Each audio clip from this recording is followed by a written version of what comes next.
Very good morning everyone. Stock Bangla চ্যানেলে আপনাদের সকলকে স্বাগত। আজকে 12 নভেম্বর। নিফটি ফিফটির আজকের জন্য মেজর সাপোর্টটা 25,500।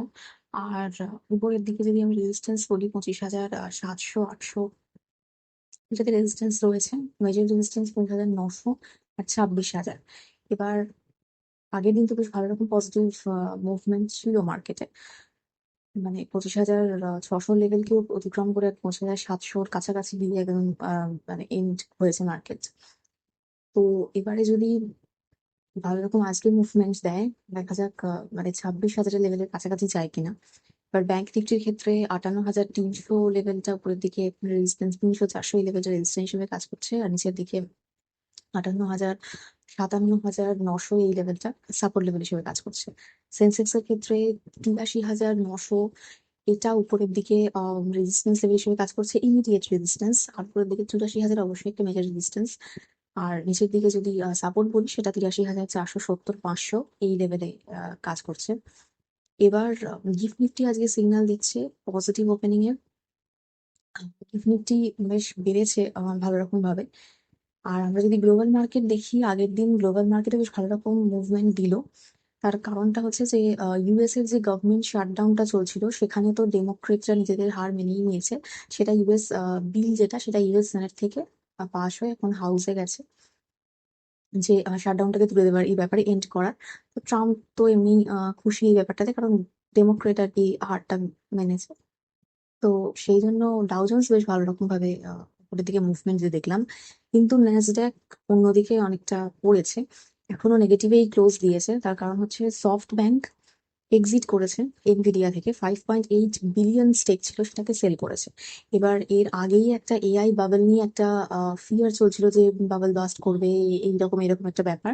তো সেইটাতে আরো আর কি জোর পড়ে গেল, যেহেতু এতখানি স্টেক বিক্রি হয়ে গেল। তো এনভিডিয়ার আমরা মানে এই অনেকটা পড়তে দেখলাম, প্লাস সেই জন্য আমরা ন্যাসড্যাককেও পড়তে দেখছি।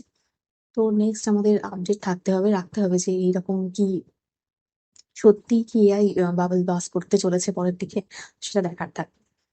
এছাড়া আমাদের ইউএস আর ইন্ডিয়ার সেই ডিলটা নিয়ে যদি বলি, সেক্ষেত্রে অনেক কন্টিনিউ চলছে। সেটা ট্রাম্পও জানাচ্ছেন যে একটা দিকে মানে পজিটিভ দিকে যাওয়ার একটা ব্যাপার রয়েছে এখানে। এবার ইন্ডিয়ার ক্ষেত্রে যেটা ডিসেম্বরের ক্রুড অয়েল, মানে মেনলি ট্রাম্পের যে ব্যাপারটা ছিল, ক্রুড অয়েল আমরা যেহেতু রাশিয়া থেকে নিচ্ছি, ইম্পোর্টটা করা হচ্ছে, সেই জন্য আমাদের ওপর এক্সট্রা একটা ট্যারিফ চাপানো, মানে চাপিয়েছে।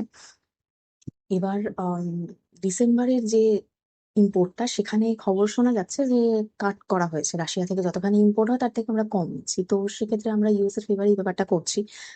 সেক্ষেত্রে তো এরকম ট্রেড ডিল মানে ভালো হওয়ারই কথা, পজিটিভই একটা ফিডব্যাক আসার কথা।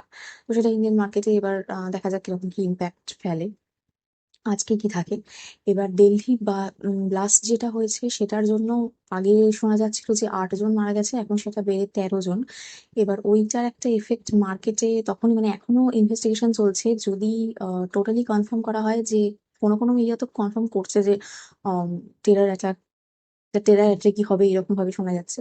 এবার সত্যি যদি অফিসিয়ালি গভর্নমেন্ট থেকে এটা বলা হয় যে টেরার অ্যাটাক, এবং এর জন্য যদি ইন্ডিয়া কোনো স্টেপ নেয় এগেনস্টে, তাহলে মার্কেটের উপর ইম্প্যাক্ট পড়বে। এছাড়া এক্সিট পোলের একটা ইম্প্যাক্ট মার্কেটে থাকছে, এবং সেটা পজিটিভই হওয়ার কথা, কারণ এক্সিট পোলের প্রেডিকশনটাই হচ্ছে এনডিএ গভর্নমেন্ট আসছে, এরকম একটা প্রেডিকশন রয়েছে। এবার সবসময় যে প্রেডিকশন সবটা 100% ঠিক হয় সেটা নয়, অবভিয়াসলি এটা প্রেডিকশন। এবার এক্সিট পোলের জন্য তো একটা ইম্প্যাক্ট মার্কেটে থাকবে। তো দেখা যাক আজকে মার্কেট কিরকম কি মুভমেন্ট দেয়। এবার যদি আমরা কোম্পানিতে আসি, আদানির ক্ষেত্রে এটা সবথেকে বড় নিউজ রয়েছে, প্ল্যান করছে যে লার্জার ব্যাটারি স্টোরেজ সিস্টেমে এন্ট্রি নিচ্ছে। তো আদানির যে কটা কোম্পানি আছে, আপনারা ফোকাসে রাখতে পারেন। আবার বলছি, স্টক কোনো রিকমেন্ডেশন নয়, এটা স্টকের কোনো রিকমেন্ডেশন নয়, নিউজে রয়েছে। এরকম ফিউচারে আরো গ্রোথ হতে পারে, এর সম্ভাবনা রয়েছে, সেই জন্য আপনারা ফোকাসে রাখতে পারেন। এছাড়া বাজাজ ফাইন্যান্সের ক্ষেত্রে আগের দিন আমরা রেজাল্ট দেখলাম, কিন্তু মার্কেটের রেজাল্ট পছন্দ হয়নি। রেজাল্ট কিন্তু ভালো হয়েছিল, কিন্তু যা এস্টিমেশন ছিল সেই এস্টিমেশনকে ফুলফিল করতে পারেনি, বিট করতে পারেনি, সেই জন্য 8% আমরা পড়তে দেখলাম। এছাড়া ওদের ফিউচার যে গ্রোথ গাইডেন্স রয়েছে, সেখানে কিছুটা কাট হয়েছে, সেই জন্য মার্কেটের খুব একটা ভালো লাগেনি। তার সাথে বাজাজ ফিনসার্ভকে আমরা পড়তে দেখলাম। এছাড়া আকাশা এয়ারের ক্ষেত্রে আমরা একটা খবর পাচ্ছি যে শারজাহ ফ্লাইট ওরা স্টার্ট করতে চলেছে 2026-এর একদম প্রথম দিকে।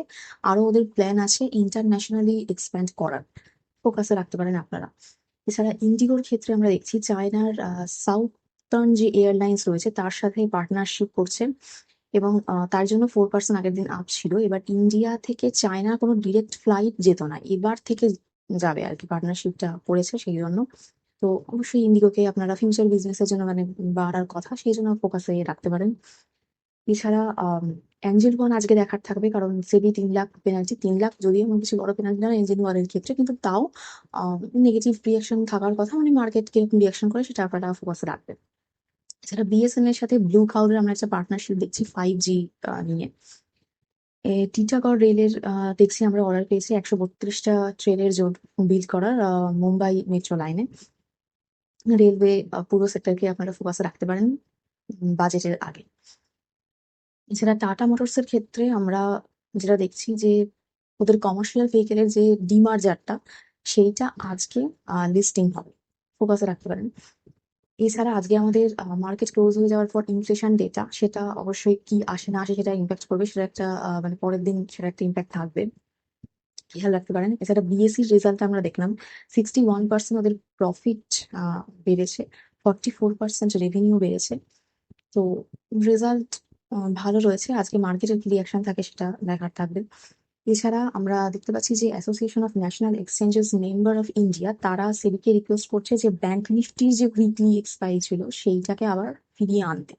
এবং এইখানে যে মানে সেবির যে একটা রিজনিং ছিল যে ইনভেস্টররা টাকা আর কি ট্রেডিং করে এরকম লস করছেন, সেই জন্য এটাকে তুলে দেওয়ার ব্যাপারটা। তো ওরা বলছে যে ইনভেস্টরদের এডুকেশন দিতে কোনো আরো সুইটেবলি কোনো নর্মস আনতে, এটার ব্যাপারে কোন রেগুলেশন বাড়াতে, কিন্তু তাও ওটাকে ফেরত আনতে। এবার দেখা যাক পরের দিকে আমরা কি আপডেট পাই এটার ব্যাপারে।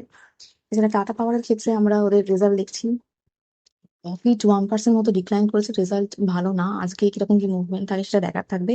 এবং তার সঙ্গে সঙ্গে টাটা পাওয়ারের একটা রয়েছে যে ওরা লার্জেস্ট সোলার ওয়েফার্স আর ইনগটস মেকিং যে প্ল্যান্ট রয়েছে সেটা, যেটা মানে সিলিকন গুলো যেগুলো সেল তৈরি করতে, সোলার সেল তৈরি করতে যে কাজে লাগানো হয়, তো এইটার ব্যাপারে একটা ওদের প্ল্যান রয়েছে। এবং সেখানে একটা হিউজ মানি ওরা ইনভেস্ট করছে, 25,000 কোটি টাকা মতো রিনিউয়েবল প্রজেক্টটার জন্য, যেটা মানে ফাইন্যান্সিয়াল ইয়ার 2007 এর আগে করতে চলেছে। তো এটা একটা বড় প্রজেক্ট, আপনারা চাইলে ফোকাস রাখতে পারেন অবশ্যই। এছাড়া আরেকটা কোম্পানি যেটা HLE গ্লাসকো, সেটাতে আমরা আগের দিন প্রায় 15% এরকম পড়ে যেতে দেখলাম, রেজাল্ট ভালো ছিল না, সেই জন্য ওইটাই সব থেকে মানে বাজেভাবে পড়ে গেছে আগের দিন একটা কোম্পানি। ফোকাস রাখতে পারেন আজকে কিরকম কি হয়। তো এই রয়েছে আমাদের ইন্ডিয়ান মার্কেটের আজকে নিউজ। দেখা যাক মার্কেট 25,500 লেভেলটাকে কতখানি ধরে রাখতে পারে। মানে আগের দিন তো বেশ ভালোভাবে ধরেছিল, 600 উপরে গেছিল, আজকে দেখা যাচ্ছে কিরকম কি মুভমেন্টস দেয়। তো আমি আমার ভিডিও এখানেই শেষ করছি। প্লিজ আমার এই ভিডিওর উপর ডিপেন্ড করে কোনো ইনভেস্টমেন্ট করবেন না, আমি কোনো সেবি রেজিস্টার অ্যাডভাইজার নই, শুধুমাত্র এডুকেশন পারপাসে ভিডিও করা। দেখা হচ্ছে নেক্সট ভিডিও।